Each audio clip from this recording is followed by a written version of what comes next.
Hey, Brian, since we have our own podcast, that essentially makes us voice actors, right? Absolutely. Perfect. Then we'll get paid about the same amount as regular voice actors do in Hollywood. Absolutely. Absolutely. Does Zoom pay us or who pays us? I don't know. I think people pay by listening. They just pay. They pay for it. If we have to rely on listeners, we are in trouble.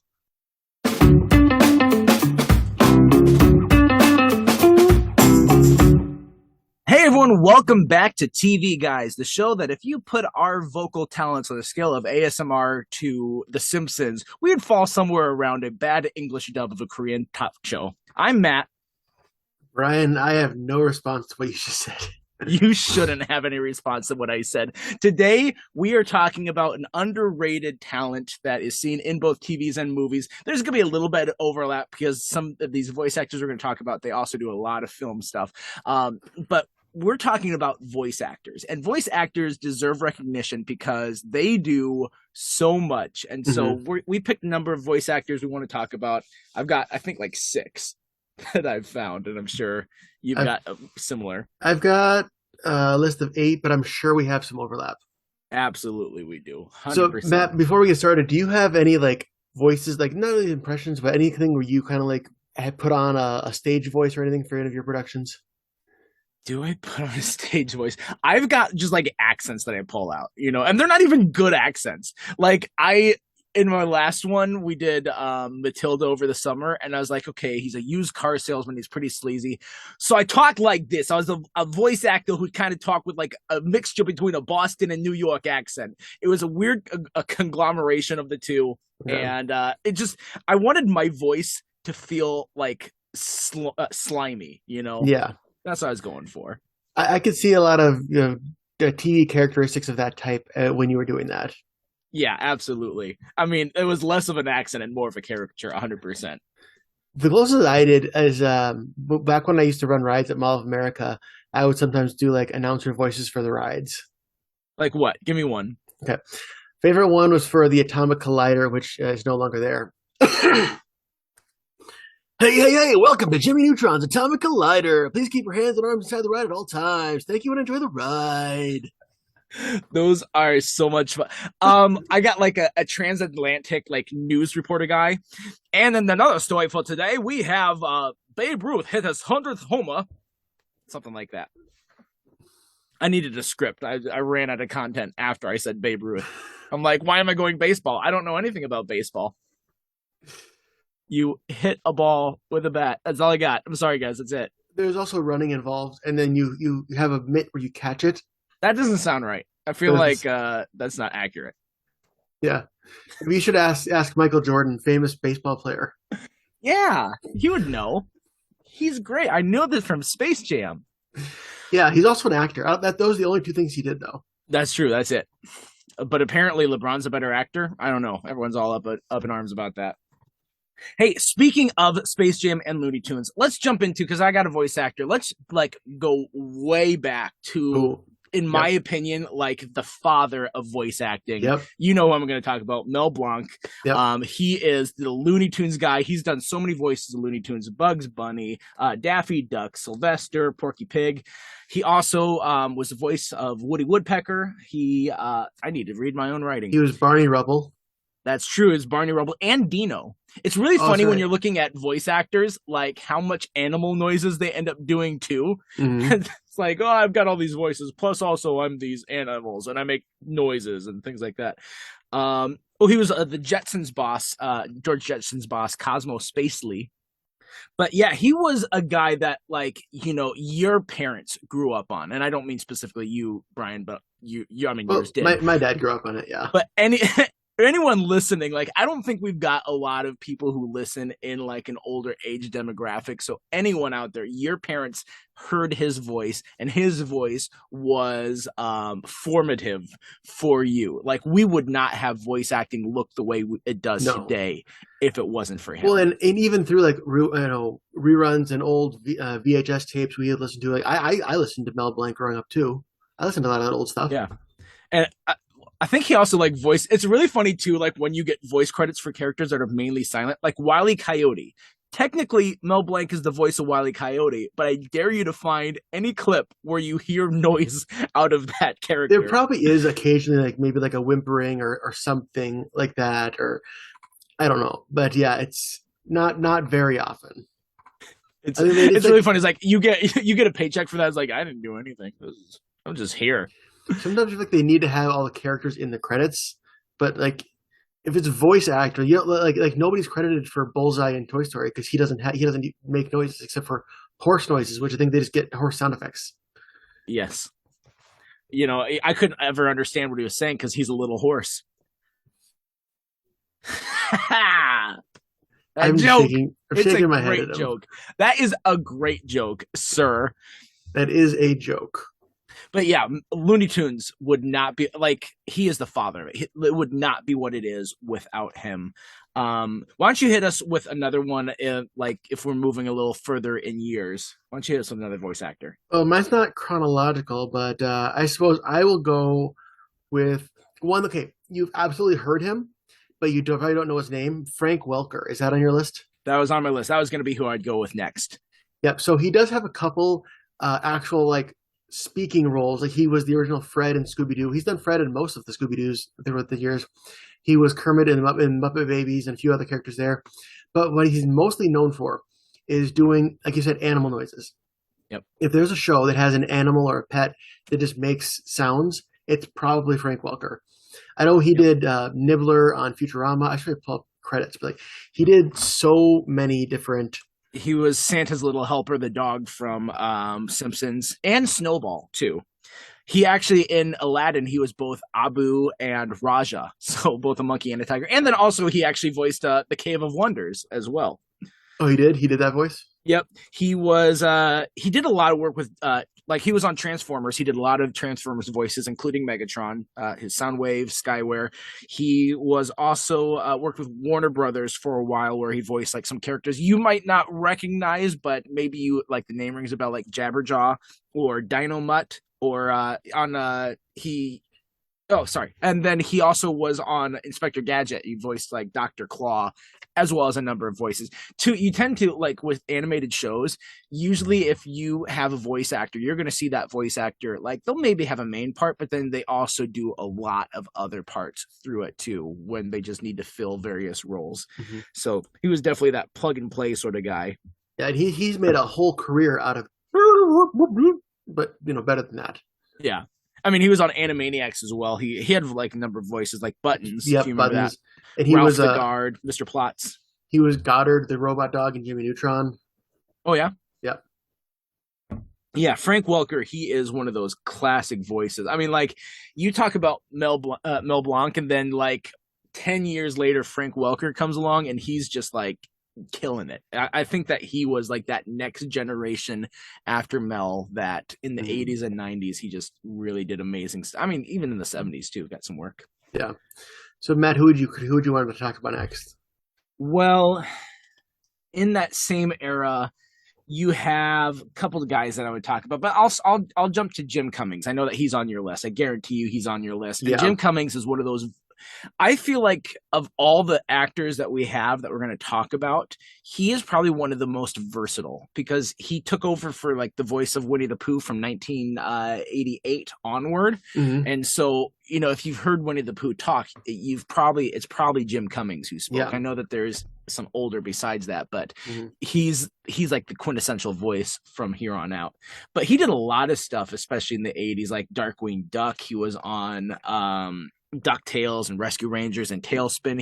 He's like, my favorite one was Pete from the Goofy movies and the shows and all that. Yeah, that I feel like is his most recognizable voice because he doesn't have to change that too much for other characters like Razul in Aladdin, like the head Sultan guard. He sounds exactly like Pete. He didn't really change his voice too much, but he has such a good like villain jerky voice that but you compare like Pete and Razul all the way to like Winnie the Pooh and you're like, holy cow, just the spectrum he has. He even played like Scar in the Lion King sequel, and in the song "Be Prepared," if you listen to it, like Jeremy Irons' voice, he starts singing the song, but his voice gives out, and I don't know why they didn't just like record it later another day. But the final chorus is sung by Jim Cummings, and so like after you hear that, I think I've shared this on this podcast. Yeah, before, you have. but after you hear him sing "You Won't Get a Sniff Without Me," then it switches to Jim Cummings, and it's like you have both. I could almost hear a little bit of the remnants of Winnie the Pooh. Like if you take Winnie the Pooh and made him get super angry and aggressive, you know? He also, speaking of Looney Tunes, though, he was the voice of Tasmanian Devil for many years. Yeah. Yeah, it's funny, like, Mel Blanc was almost all the Looney Tunes. Maybe not every single one, but at least most of them. Yeah. So then by the time it came around to like, Space Jam in the 90s and the newer Looney Tunes is like the whole new cast of characters. Which we easily could go into another voice actor who took over for Mel Blanc, that he was pretty much the guy that took a lot of Mel's work, and no one else could have even done it close. Do you want to talk about him? Is that Billy West? It is Billy West. Yes, and he was on my list as well. I knew he would be. Billy West is fantastic. Mm-hmm. So I have my meticulous database that I've created for the TV shows I've watched. I have an actors tab, and one of them has things whether or not they're voice actors. So I have it viewed where I'm only seeing voice actors, so I can click and like scroll down to Billy West and see all of the actors, all of the characters that he's done in the shows that I've watched. So I have that as my cheat reference. So like my useless database is coming in handy. Yeah. So I actually watched a documentary this week it's on Hulu, but it's about Nickelodeon in the early years. Yeah. And but 2 out of like the first 3 shows that they had for animation, because when they finally started getting into Nicktoons, they used 3 shows to launch it. And Rugrats, Ren and Stimpy, and Rocko's Modern Life. Doug. Right, Doug. Yeah. And Billy West was on 2 of those shows. He was the voice of Stimpy, and he was the voice of Doug. Yeah. Also in that show, this is hilarious. I love this tidbit. So in that documentary, it's talking with the creator of Doug, and he's like, I had so many parts casted, but I knew what the sound of Patty Mayonnaise's voice was, but I couldn't find it in any actress. And we kept having voice actresses come in, and I couldn't find it. And then lo and behold, one afternoon, on the TV comes, of all things, a mayonnaise commercial. And the actress in that mayonnaise commercial is like playing this lady at a diner, and she's talking just like how he had Patty Mayonnaise in his head. He's like, that's it! That's her! And they had to get her. And so the voice of Patty Mayonnaise came to him through a mayonnaise commercial. It's like the voice of God, like speaking to him. Wow. It's like, we got her. So I love that little tidbit. That was fun. That is awesome. And then you mentioned he was in Looney Tunes. So in Space Jam, he was, obviously Bugs Bunny and also Elmer Fudd. Yeah.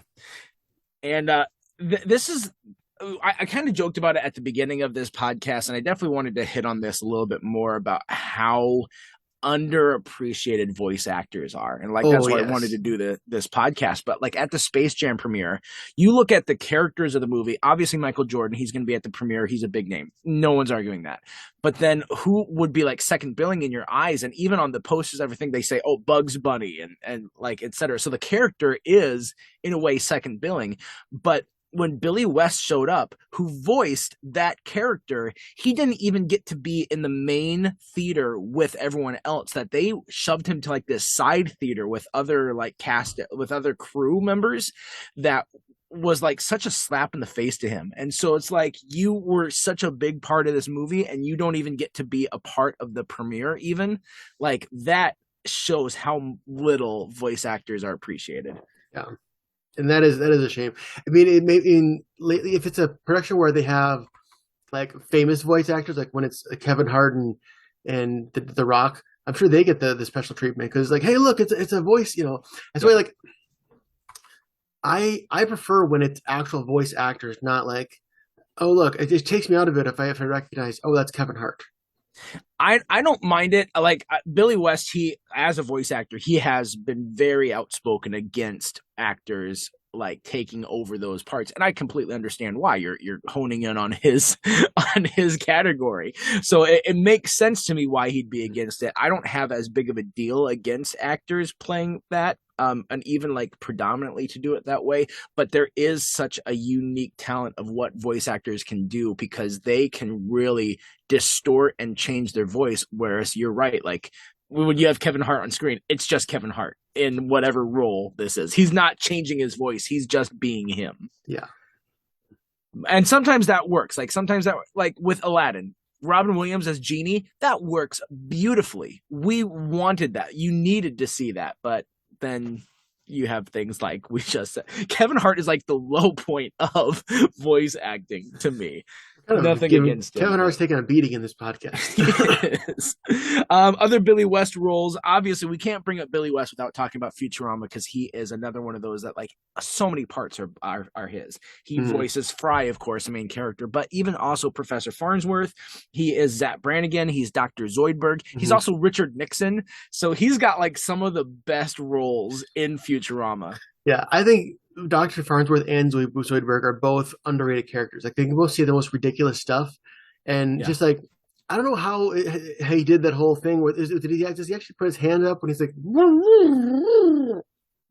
I have no idea how he comes up with that. And just the little thing that you see all the time in memes is Zoidberg saying like, "That's bad, and you should feel bad." I forget what the actual episode was, but people use that all the time for like a movie's bad, they show that. A song is bad, they show that. It was the Devil's Hands or Idle Playthings, whatever that episode is. Oh yeah, where Fry gets the devil hands. Mm. And with that too, like, what's it? Oh, if you haven't seen this, there's a really funny gag like video of Billy West reading a scene from Back to the Future. And he reads Doc Brown as Professor Farnsworth and Marty McFly as Fry. And it's really funny to see him go back and forth between these characters so effortlessly, and then also to hear those characters be saying these lines. Yeah. You know, Michael J. Fox, I think he's done a little bit of voice acting. I think that's one where I think he has a good voice for that kind of thing. I swear, he was Stuart Little. That's what it was. And he was also Milo from the Milo Notice? Atlantis. Yes. Yeah, Journey to Atlantis. Yeah, Michael J. Fox has a good voice acting. He has that good distinctive voice. He's got good inflections and everything. Michael J. Fox is a great actor, and it's sad that Parkinson's got in the way of him doing more and having a longer career. But I mean, why doesn't he go back to voice acting then? I don't know. Maybe maybe it's just too much. I have no idea. I don't have that disease. It's really cool to see, like, even it was a little bit too self-referential and a little bit too self making fun of. That's not the right word, but when he had his show about him coming back and him dealing with Parkinson's, and then kind of like to mock it and mock himself about it. I get that you have to have a sense of humor about something like that, but it felt so weird to be like, I don't feel like we can laugh at you having this disease. That feels like a little much. It's like you can laugh at yourself, but like we feel like jerks for joining in. Yeah, and I know it's fine. I know that's the point, but it's a little uncomfortable for me. So if we're sticking with like the Nickelodeon, real quick, let me finish with Billy West. Like, I know we kind of finished, but he also does a lot of mascots. Like, he's the honeybee from Honey Nut Cheerios. Oh yeah, yes. He's the red M&M from M&M commercials. You know who was originally the yellow M&M with him? Who's that? J.K. Simmons. Oh, I can hear that now. Does he not do it anymore? I don't think he does, but I know for a while he did. But like, especially when it comes to Christmas and they're reusing these old commercials, like the one where they stumble across Santa. They do exist. Like, that's Billy West and J.K. Simmons talking to each other. Mm-hmm. All right, now you can go up. Okay, I was going to Tom Kenny, who obviously the big one with him is SpongeBob. He's SpongeBob. He's also Patchy the pirate who sings the theme song, and he's Gary. Like, his voice is all over that show. And then, but precursor to that, he was also a dog on Cat Dog, and he's also the mayor of Townsville in Powerpuff Girls, which I think are good roles. But I mean, really, like to jump back to SpongeBob, like that is just such an iconic role, iconic laugh. I've seen how he does it. He like puts his finger on his Adam's apple and goes like ah, but like I obviously I can't do it, but he does that trademark SpongeBob laugh, that voice, and you feel like that's got to be hard on your voice to do for like 20 some years now. Yeah, speaking of hard on your voice, like I just imagine how much tea Andy Serkis went through when he was filming the Lord of the Rings, because he would drink it all the time. Like Yeah, that is a voice, man. It's hard to do. yeah. Some people can do it well. I can do it not very well. I'm not gonna I do it. yeah, I'm not gonna do it either. I can do it not at all is what I can do. So But Tom Kenny is one of those guys. Like he like Billy West. I would put him and Billy West in the same category. And I'm sure there's way more that he's done outside of the ones that I mentioned. But just when you have such an iconic, I mean, love him or hate him, you got to admit he's an iconic character of SpongeBob to stand the test of time. Like he's a '90s Nickelodeon character who's still going. Like if Rugrats came back for a reboot, but SpongeBob's still on its original run. yeah. Would you consider Clancy Brown a voice actor? I would consider him a hybrid because he does a lot of in-person acting, He does. but he also But does I a feel like I decent haven't amount. seen him be so big in person acting. Like the biggest role he had, in my opinion, was in a really bad movie called Cowboys and Aliens with Daniel Craig and Harrison Ford. That was the biggest role I can remember him having as a lead actor. He had it wasn't a lead, but he had Or, a recurring role in The Flash. oh, he did. Yeah, He had a couple guest appearances on Lost too. I think that was my first exposure yeah. to Clancy Brown in person, and then like I started recognizing his voice in so many things. Hmm.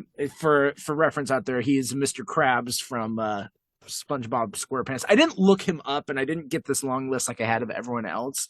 But it's just off the top of my head. I know he was a Surtur in Thor Ragnarok. What was What that? he the big fire guy that had like the huge crown, that once they put the crown back in, he triggered Ragnarok at the end. Oh, he's the guy at the very beginning and end of the movie. Yes, he bookends the movie.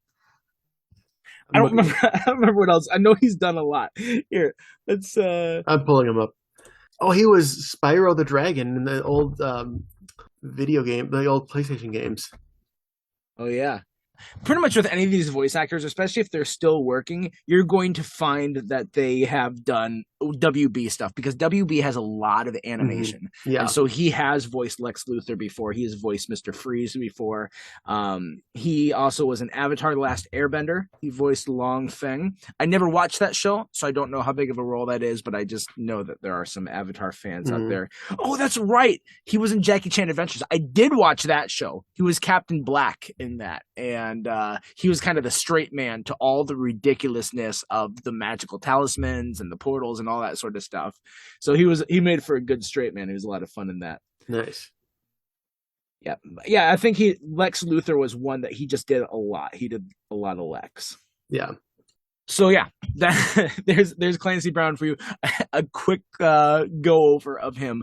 I wanted to point out too. So there is a female actress that, to me, I'm like, if I'm thinking of female voice actresses, this is the Okay. pinnacle for me, and that's Tara Strong.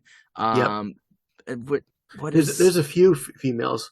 before she was Tara Strong? Like she went by Tara, and I can't read my own writing. Like Shara Left or something like that. I don't know. I can't read my own writing, but apparently she changed her name partway through her tenure as acting. But like she's done a lot of WB stuff like Batgirl and Raven, but she is also, to me, the quintessential Harley Quinn voice, because she voiced that in the Arkham games. But weirdly enough, she also plays like some boy leads as well. Like she was Timmy Turner from Fairly Odd Parents. Yep. She was Ben Tennyson from Ben 10. He was Dill in the Rugrats. And that's true, Dill. That's not as much of a lead, but that's no. you voice a baby. Yeah, and then I'm looking for her. She was one of the Powerpuff Girls. I'm looking at Bubbles. Yeah, yep. Bubbles. She's also recently in Loki. She was Miss Minutes. Oh yeah, she was. But yeah, Bubbles, she is such a good actress. Like I said, she's one of those actresses, going back to like Jim Cummings, you look at her characters and you pick like 3 of them and you're going to get different sounds out of each one of those characters. She's got really good inflection. She does do a lot of the like cutesy baby little girl voices kind of thing, like you said, like Dill and Bubbles, and then even outside of that, there's just so much that she's done. Like she is in just so much. I'm looking down her filmography on Wikipedia, and there's just so much. I'm realizing like, oh, she's in this, she's in this. Yeah, she's one of those actresses that, like, any of these voice actors, I encourage you go find them, look them up, and take a look at their voice, their filmography, because there's a lot of stuff that I'm like, I don't want to get into, because like they'll do like a couple video games, a handful of them, but I just wanted to try to highlight some of the big characters that they had. But I mean, it doesn't mean that that's it. There's a lot that you'd be like, oh my gosh, that was her. Yeah, another one, kind of in the same area. Do you have Tress MacNeille in your list? I don't have Tress MacNeille. So she has been in so much. She was Mom in Futurama. She was Angelica's mom in Rugrats. She was the grandma in Hey Arnold. She was some of the teachers in Recess. She was Dot in Animaniacs. Oh, Dot. There you go. That's the win for me right there. Yep, Dot. I mean, she is one of those. It's a very specific kind of voice. A lot of her voices sound a lot of the same. Like, Mom, Grandma Gertie, and Angelica's mom all kind of sound similar, but it's still a very like recognizable voice. But yeah, Dot is impressive. Yeah, she's been voicing Daisy Duck since the late '90s as well. Oh, wow. And she's voiced Chip on Chip and Dale Rescue Rangers, and Babs Bunnies on the Tiny Toons. Did you ever watch Tiny Toons? That's a show we haven't talked too much about. I like Tiny Toons. It was a unique spin on the Looney Tunes. I really enjoyed it. I don't know how much I'd enjoy it now, looking back on it. But it scratched that itch. It was a nice. It felt like it didn't go as far as like Animaniacs did in its absurdity or its meta awareness, but it was a more absurd version of Looney Tunes. Yeah, and a more satirical version too. Yeah, and I have a lot to say about it, but another one kind of in the same category as well that was mentioned briefly is Kath Soucie, who was she's Phil and Lil in Rugrats. She was Lola Bunny in the original Space Jam. She's been in Futurama, Hey Arnold, Recess, All Grown Up, As Told by Ginger, Dexter's Lab. Like she's been in a ton of stuff too. Was she Dee Dee in Dexter's Lab? No, she was Dexter's mom. Dee Dee, I believe, was Dee Bradley Baker. It would have been one of those. I'm like, if she was a big name, she's one of those two characters. The other one I wanted to bring up, I don't know too much about her, and I was looking at her filmography. I just when I looked at Tara Strong, I saw this name above her because Tara Strong has the second most amount of voice acting credits as a female to her name. The one with number one most credits is Grey DeLisle. And her biggest role is since the early 2000s, she took over Daphne. So she's been voicing Daphne for about 20 years now. Apart from, and this was a problem too that she kind of called out, like Daphne WB. Scooby-Doo? Yeah, Daphne from Scooby-Doo. She called out WB because like when they needed like those characters for like the big, like Scoob, or like the live action Scooby-Doos or whatever, stuff like that. Like, again, these voice actors don't get any attention paid to them. They've been voicing these characters for 20 years, and then they come up with Scoob, and they get these other live actors to be the voices instead of these voice actors. So I can understand completely, like, oh my gosh, this was my chance. This is the character I've been doing. Oh no, it's going to someone else. But she also, another big one, she's been voice of Padme or Queen Amidala in a number of Star Wars animated projects or video games, but including the Clone Wars TV show, she was the voice of Padme in that. Nice. So, and then she, like I said, I was looking at her. She has a ton of credits. It's not just those two, but like those are the big characters. There's just a ton of like, oh, she's in this, and various artists or various characters. She's in this, various characters, et cetera, et cetera. So Grey DeLisle, feel free to look her up. DeLisle. So we talked about the Animaniacs. So we have to talk about Rob Paulsen. Was he on your list? I think my list is done. So you got more. I got a few left. Rob Paulsen is one of those guys who, like Billy West and Tom Kenny, just made a whole living off of being a voice actor, and he will still go to conventions and do all that. He was Yakko in Animaniacs. I'm pulling this up now. That's like one of his big ones. He was in Goofy Movie. He was? Oh, it's right. Rob Paulsen was? Yep. He was Yakko in Animaniacs and Pinky from the Pinky and the Brain segments.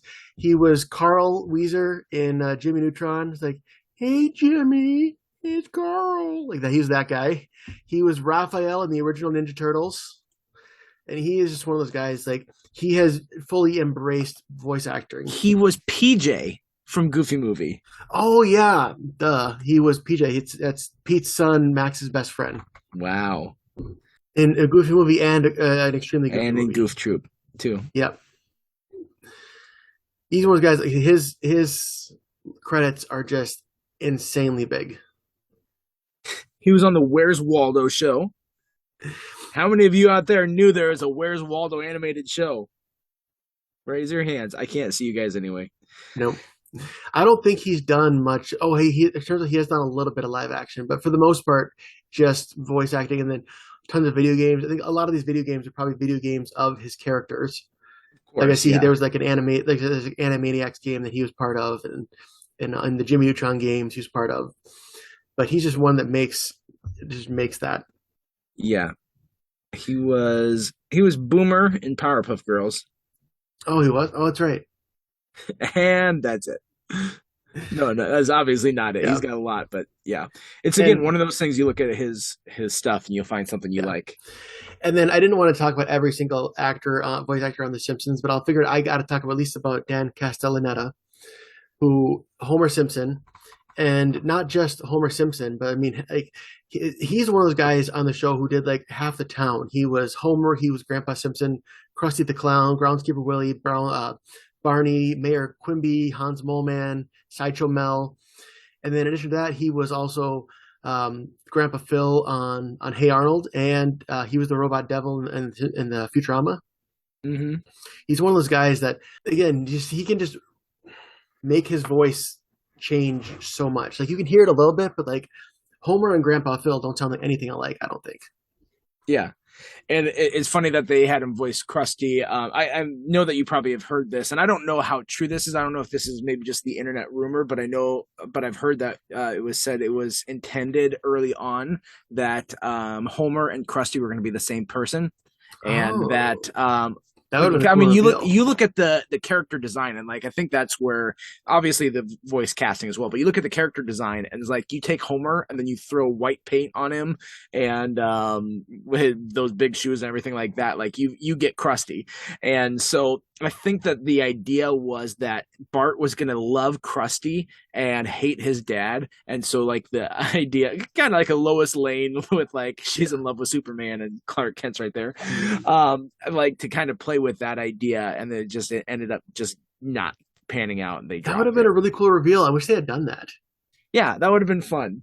Yeah. I don't know how true that is, but I've heard that as a rumor, and if it's a rumor on the internet, it's probably true, right? Yes, exactly. And then, I mean, even though a lot of his shows are all the same, I mean, the other guy who's great in this field is Seth MacFarlane, for all of his characters in American Dad and Family Guy and the Cleveland Show and all those other ones. Yeah, he's definitely turned from, in my opinion, he's turned from voice actor. He's hosted the Oscars. He's one of those guys that he's moved out of voice acting into being respected in that field. Yeah, but he does do I'm not a fan of his style of show, but he does a good job with the characters that he has. I like the shows. Like, there was a period of time when I was really into Family Guy, but it's like after a while, it's like I've seen everything that this show needs to give me. It's yeah. But I mean, and I think it's also because he wasn't just the voice actor; he was the creator of the show. He was like producing and on that level. Yeah, I've recently started the Orville, and I've heard from people who like Star Trek that they're like, this is a better Star Trek show than we're currently getting from CBS putting on their Star Trek shows. Yeah, so that's such a unique thing, like that Seth MacFarlane, because it seems like it should be a satire, but apparently it actually does a really good job of world building and storytelling. So yeah, and this isn't going to be my trivia, so I'll just say it now. Craziest thing about Seth MacFarlane is he was supposed to be on one of the planes on 9/11 that went into the Trade Center, but he fell asleep at the airport and missed his flight. Gosh, naps save lives, guys. Yeah, naps save lives. Next time someone makes you feel bad about taking a nap, be like, no, excuse me, they save lives. Yeah, which is just crazy. I mean, I just can't imagine like realizing that, oh crap, that's my flight.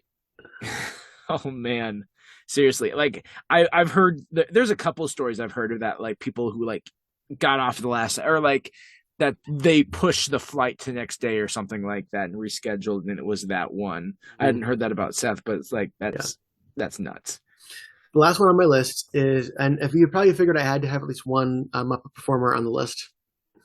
You know, I don't know why I didn't even realize that you would do this, but absolutely. I have to have a disclaimer that it's kind of like an almost insult. These guys don't like to be called voice actors because these guys, there's so much more than a voice actor because they're doing the physical performance, they're creating the whole character, and it's like it's all physically demanding. Like they're Hmm. manipulating these puppets and making them come real. But part of that is also the voice.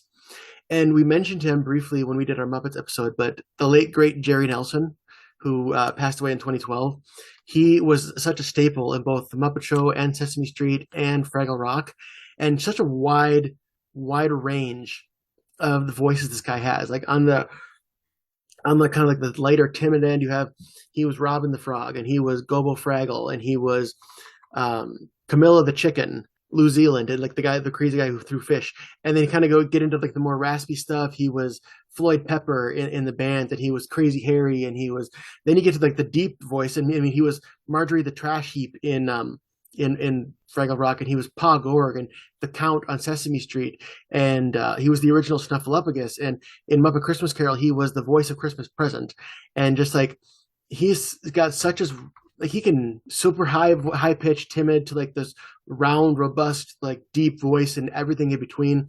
He also has a great singing voice. Like he sang at Jim Henson's Memorial, and like a lot of times his characters were the ones that were given more musical stuff, You and know, he I was know it's just only September, but I've yeah. had his song from Muppet Christmas Carol in my head all week. It feels I'm like just walking Christmas. around. Yeah. Yeah, it feels like Christmas. I love that song. Like, if we're talking about Christmas carols, I'll throw that in there. Be like, this is just as good as any Christmas carol out there. Mhm.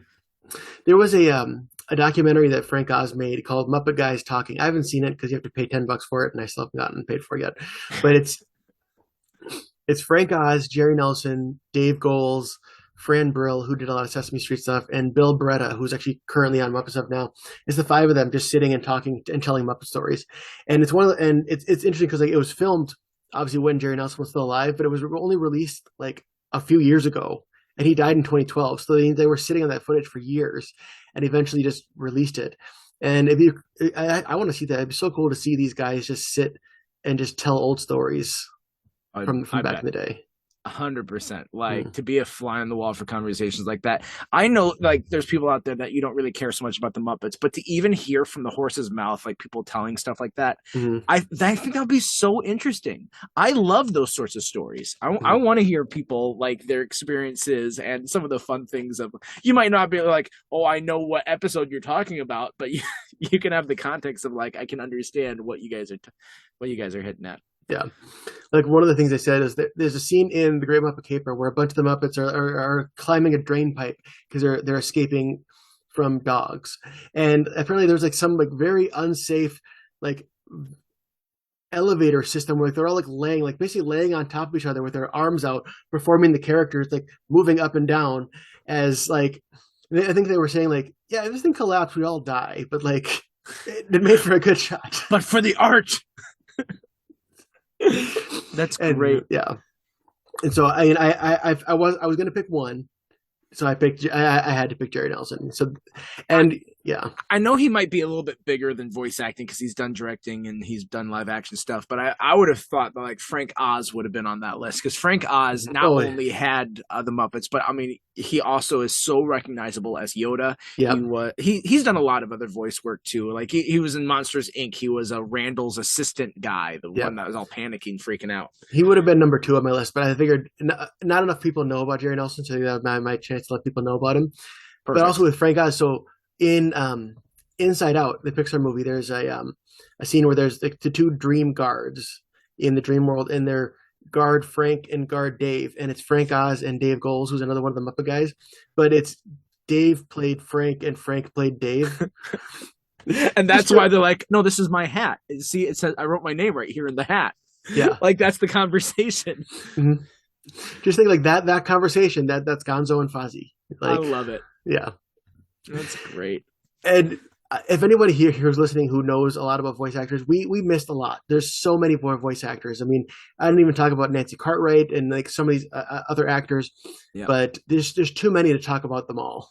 Yeah, absolutely. But there is, like I said, we want to love on these guys because they have done such amazing work, and it is way underappreciated.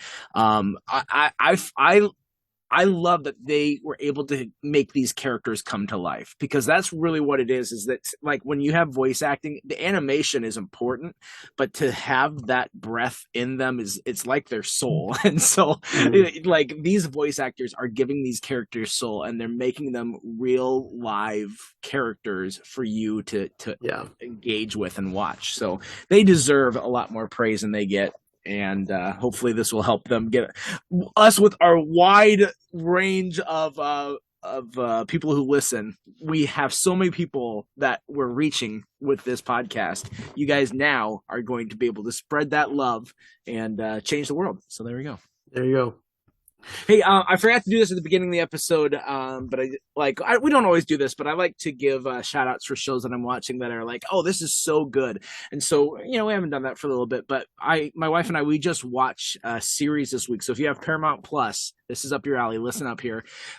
We watched a show that came out like a month or two ago. I think it's decently new. It's called The Offer. And The Offer is kind of a mini series. It's a dramatization about the making of the movie The Godfather. Now, my wife had never seen The Godfather before we watched this. Well, she still hasn't. We're waiting. We need to get that DVD to watch. And I barely remembered it. It's just like, if you're saying, oh, I don't really care about that movie. Well, we didn't know much about that movie to begin with. Mm-hmm. So we start watching this and it's 10 episodes and it is just fantastic. It is so interesting. It is a lot of fun. It's so cool because it follows the producer of The Godfather. And so you see him before he even is doing any sort of producing. And then like he pitches his first TV show. He makes it big with this. He gets involved with Paramount and The Godfather kind of lands in his lap. I won't give too much away about it, but it is really what Miles Teller is the main character, and so you're following through his eyes, and it's just so interesting to see all the little hoops that they had to jump through and all the studio interference. And it's like people that almost seem to be actively trying to shut this movie down, even though they actually want it to come out and to do well. And so it's really well told. My only complaint might be like at the end of each episode, they do like this because it's a streaming show. They're like, here's our cliffhanger, boom, end of the episode, something big happens. And then within the like first 5 minutes of the next episode, it's resolved or forgotten about, or it doesn't matter or something like that. And it's like, it's almost a little jarring that way, but that's my only complaint of this show. So The Offer, go watch it, Paramount Plus. All right, should we jump into trivia? Yeah, let's jump into trivia. All right, so last week we had our first, and we didn't mention, this is obviously going to be a series of Office episodes that we did last week. We had Paul and Dan on for seasons 1, 2, and 3. And I think 2 weeks we will have another group of guests on. We'll have Matt's wife and his sister-in-law, and our Star Wars correspondent Jeff will all be coming back to talk about seasons 4 and 5. And we will be going through the series two seasons at a time from here on out, kind of just going through all that. But Dan asked, how many years did Michael say he had been worked at Dunder Mifflin in the first episode of The Office? 12. He said 12 years. He said. Yep. Yeah. And so Michael, when he not retires, but when he leaves Dunder Mifflin at the end of the show, that it's almost 20 years that he works there. So. Yeah.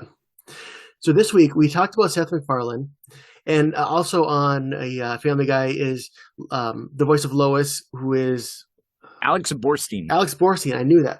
So there is a live action show that Seth MacFarlane and Alex Borstein both were made appearances on separately, live action. But there was also an episode where the two of them were off screen doing voice acting on the show as well. So what show had Alex Borstein and Seth MacFarlane together doing voice acting and separately as live action? I know this one. Diddly-doo. So let us know. We want to hear from you. Let us know too. Are there voice actors that you really love? Also, we always love to hear ideas from you guys. How did you like the Office episode? How did you like our Breaking Bad episode 2 weeks ago? We finally did a Breaking Bad episode. I loved it. It was really, really good, guys. And so make sure you go listen to that one too. And if you haven't seen Breaking Bad, watch it. It's on Netflix. Also, by now, Cobra Kai has debuted, and so go watch Cobra Kai, and we'll probably be talking about the most recent season in the next few months sometime. Because that's a good show. I forgot that when new Sony season was coming out. Is this the last season? I think they might have one more that they're planning. Hey, fun fact about Cobra Kai that I just found out. Did you know Ralph Macchio is 4 months older than the actor who plays Terry Silver? Really? Yep. He is 4 months older than this guy. It's like they make it out like he's like 2 decades younger, and Terry Silver is younger than Ralph Macchio. What is this? It's crazy. Crazy world we're living in. All right. Well, until next time, I'm Matt. I'm Brian. And we're reminding you to stay tuned and keep watching.